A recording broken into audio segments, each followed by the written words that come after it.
hari ini lagi rame sekali soal server KPU, karena banyak orang jadi mempermasalahkan dan mempertanyakan kenapa KPU menggunakan server di Cina. Untuk kepentingan pemilu atau pilpres tahun 2024 ini, KPU menggunakan server Cina. Ini ngapain gitu?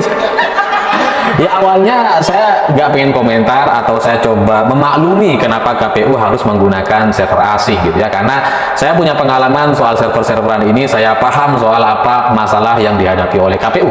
Tapi kemudian dari sekian banyak permasalahan dan jawaban-jawaban yang disampaikan oleh KPU, ini ngaco semua. Jadi ya oke lah, mari kita bahas gitu ya. Jadi gara-gara banyak sekali salah input data, banyak sekali kecurangan, banyak sekali yang tidak sesuai, dan kemudian angka-angka yang muncul di website KPU itu mencurigakan gitu ya, karena seperti gak paham matematika gitu kan. Sampai kemudian ada banyak parodi-parodi soal matematika KPU gitu ya, yang 3 tambah 1 tambah 0 itu kan harusnya 4 gitu kan, tapi di KPU jadi 310. Sampai ada orang bilang bahwa ini bulan puasa mendatang ini tolong jangan bilang-bilang KPU, takutnya ditambahin 0 di belakang jadi 300 hari. Ya saya mengerti gitu ya kenapa KPU harus menggunakan server luar atau cloud gitu ya, karena memang di Indonesia belum ada yang mumpuni atau kita masih belum punya. Ya semestinya dengan anggaran APBN 3.000 triliun punya server di Indonesia untuk kepentingan pilpres atau pemilu, untuk kepentingan nasional, untuk kepentingan pemerintah, semestinya itu sangat mampu untuk kita buat gitu. Tapi ya nggak tahu, sampai sekarang memang belum ada, mungkin tidak menjadi prioritas negara ini gitu ya, makanya kemudian KPU sampai harus nyewa atau numpang di luar negeri dengan alasan atau tujuan utamanya adalah agar kalau mereka nanti mendapat traffic besar, itu server yang digunakan itu mampu untuk memberikan pelayanan atau tidak sampai down gitu ya. Itu tujuan awalnya. Saya yakin apa yang dipikirkan oleh pihak-pihak KPU menggunakan server luar itu pasti tujuannya itu, supaya nanti ketika diakses ini bisa dengan mudah diakses dan semua orang bisa buka gitu ya, nggak sampai kemudian down. Tapi fakta di lapangan di hari H pencoblosan ternyata website KPU down seharian nih. Jadi kebayang nggak tujuan pakai server luar, server asing gitu ya, supaya websitenya tidak mati gitu ya, tapi ternyata faktanya mati. Nah, terus ngapain di luar, mending di dalam sekalian gitu kan, mending di dalam negeri kalau memang sama-sama mati gitu. Karena kalau sudah nyewa di luar terus kemudian mati, setahu saya itu pasti ada wujud pertanggungjawaban dari pihak mereka, dari pihak yang kita sewa itu. Misalkan kalau dalam hal ini adalah Alibaba, maka Alibaba punya kewajiban atau tanggung jawab untuk memperbaiki dalam waktu yang cukup singkat, apalagi untuk event besar seperti pemilu di Indonesia. Itu pasti terjadi komunikasi dua arah antara KPU dengan pihak Alibaba, semestinya seperti itu. Oke, kembali lagi di channel MD 2045. Salam inspirasi, salam NKRI, harga mati. Jadi teman-teman mungkin sudah mendengarkan sedikit penyampaian dari saudara kita Ahli Purama tentang dinamika-dinamika politik yang terjadi saat ini. Saudara tersebut mengatakan bahwasannya ada praktek-praktek yang digunakan oleh KPU sehingga ada kecurangan yang dilakukan oleh penghitungan di KPU. Tentunya apa yang disampaikan oleh saudara Ahli Purama ini sangat menarik dan sangat bermanfaat agar kita mengetahui hasil pemilu di tahun 2024 ini. Tentunya teman-teman mungkin sudah mencoblos pada tanggal 14 Februari 2024. Tentunya kita memiliki hak pilih yang akan menggantikan Pak Jokowi di tahun 2024 sampai 2029. Saya harap dan teman-teman juga berharap bahwasannya tidak ada kecurangan. Tetapi KPU melakukan server dari luar negeri sehingga tercap bahwa KPU melakukan kecurangan dalam hasil penginputan data seperti apa yang dikatakan oleh Ahli Purama tadi. Ini sangat bermanfaat agar kita mengetahui hal-hal yang terjadi saat ini. Tentunya kita menunggu hasil dari KPU, siapa yang akan layak menggantikan Pak Jokowi dan menjadi pemimpin NKRI ini. Dan kita berharap agar KPU melakukan netral dan tidak berpihak kepada salah satu paslon. Dari awal saja KPU sudah bermasalah karena deklarasi Gibran karena tidak mencukupi usia dalam pencapresan. Ya sudahlah, Soal ini kita membahas tentang hasil penginputan data atau rekap yang dilakukan oleh KPU setiap TPS-TPS yang ada di daerah.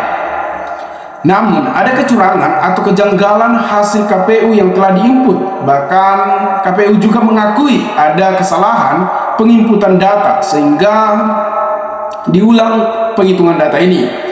Teman-teman, kalau kita lihat hasil sekarang penghitungan cepat, tentunya Prabowo Gibran lebih unggul dari dua calon tersebut seperti Anies dan Ganjar.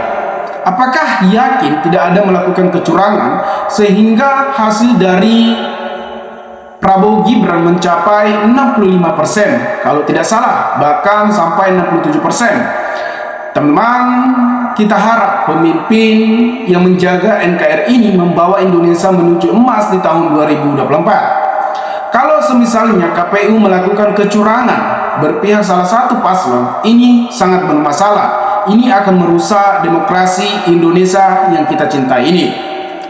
Kita harap tidak ada melakukan kecurangan sehingga kita merasa puas dengan hasil yang kita pilih.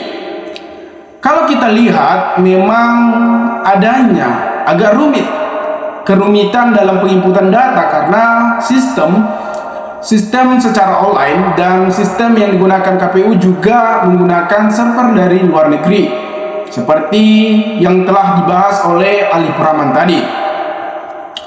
Dan teman-teman, ada juga penolakan hasil kemenangan paslon nomor 2 karena paslon nomor 2 ini karena dari awal sudah bermasalah dalam deklarasi, dalam melakukan tindakan-tindakan, dan banyak sekali apalagi bergabungnya Pak Jokowi kepada Prabowo Subianto.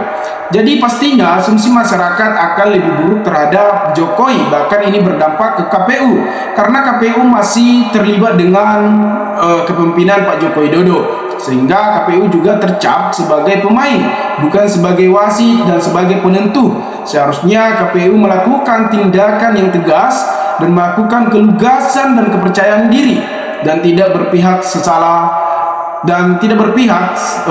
di salah satu paslon lainnya. Teman-teman, mungkin dimanapun Anda berada, mungkin tidak sabar lagi siapa pemimpin yang akan melanjutkan program-program Pak Jokowi di tahun 2024 ini. Dan ada salah satu juga yang menarik ini untuk kita bahas soal polemik beda hasil sirekap KPU antara kecurangan dan kesalahan.